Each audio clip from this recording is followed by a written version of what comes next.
Minasan, konnichiwa. Kochira wa Nigosu Sensei desu. Minasan wa o genki desu ka? Pada session kali ini, Nigosu Sensei akan membahas mengenai Keigo. Apa sih Keigo itu? Mungkin bagi minasan yang sudah pernah belajar bahasa Jepang sebelumnya sudah mengetahui.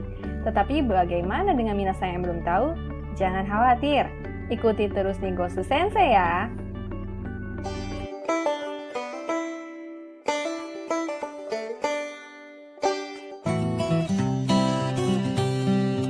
Sebelum Nigosu Sensei menjelaskan apa itu Keigo, Nigosu Sensei mau bertanya pada minasan.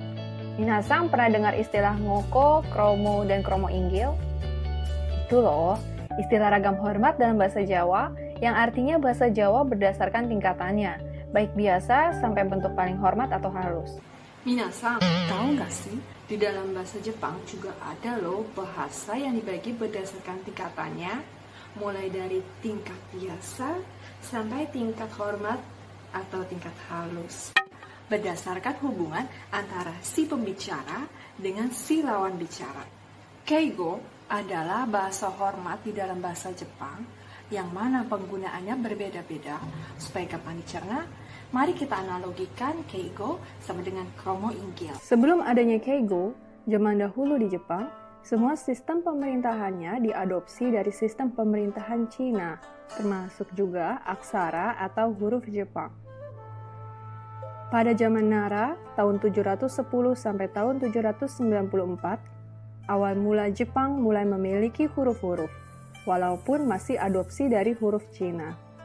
Kemudian di zaman Heian, tahun 794 sampai tahun 1192, muncullah huruf kana Jepang, hasil adopsi dari huruf Cina, yang mulai diperkenalkan di Jepang. Masih di zaman Heian, di zaman inilah lahir sebuah karya sastra klasik tertua Jepang, kalau zaman sekarang bisa disebut novel, yang berjudul Genji Monogatari atau Hikayat Genji yang menceritakan kisah seputar istana kekaisaran. Di karya sastra inilah pertama kali Keigo alias bahasa hormat digunakan, yang mana penggunaannya berdasarkan pada konteks sosial, juga termasuk status dan kedekatan sosial. Keigo atau bahasa hormat lebih bergantung pada usia yang diperuntukkan pada orang yang lebih tua. Pada tahun 1986, masyarakat Jepang mulai memiliki kesempatan yang sama bekerja di sektor umum. Hal ini menciptakan adanya bahasa hormat berdasarkan gender. Sejak saat itu, para wanita di Jepang cenderung menggunakan bahasa hormat lebih sering dibandingkan para pria Jepang.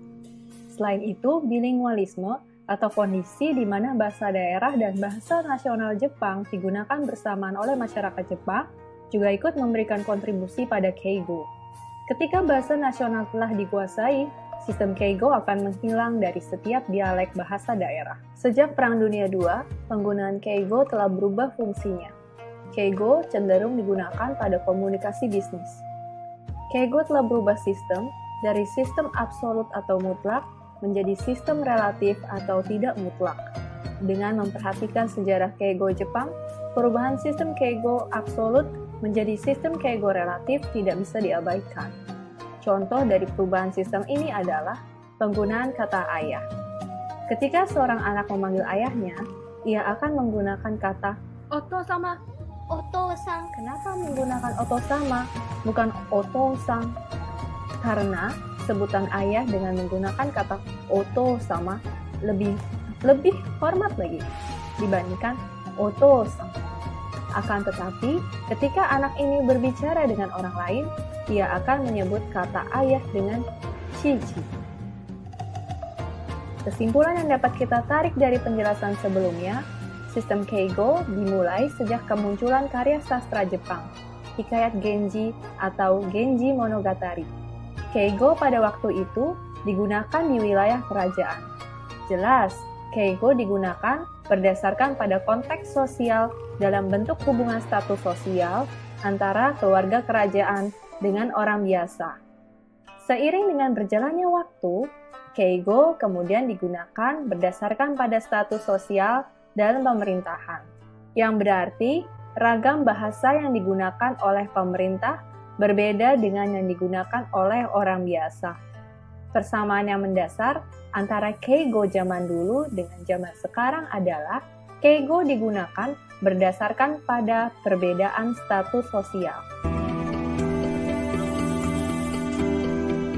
Umumnya, banyak orang yang mengetahui keigo hanya 3 jenis, yaitu Songkeigo, Kenjogo, dan Teinego.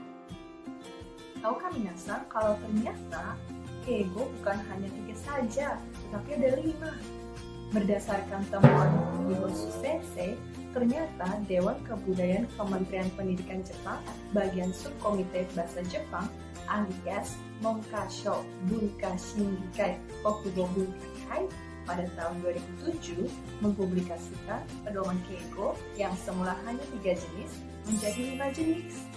Di antaranya Songkeigo, Kenjogo 1, Kenjogo 2 atau Keichogo, lalu Teinego, dan yang terakhir Mitsuko. Jangan lupa like video ini dan subscribe Nigosu Sensei. Sampai jumpa di Nigosu Sensei berikutnya. Bye-bye!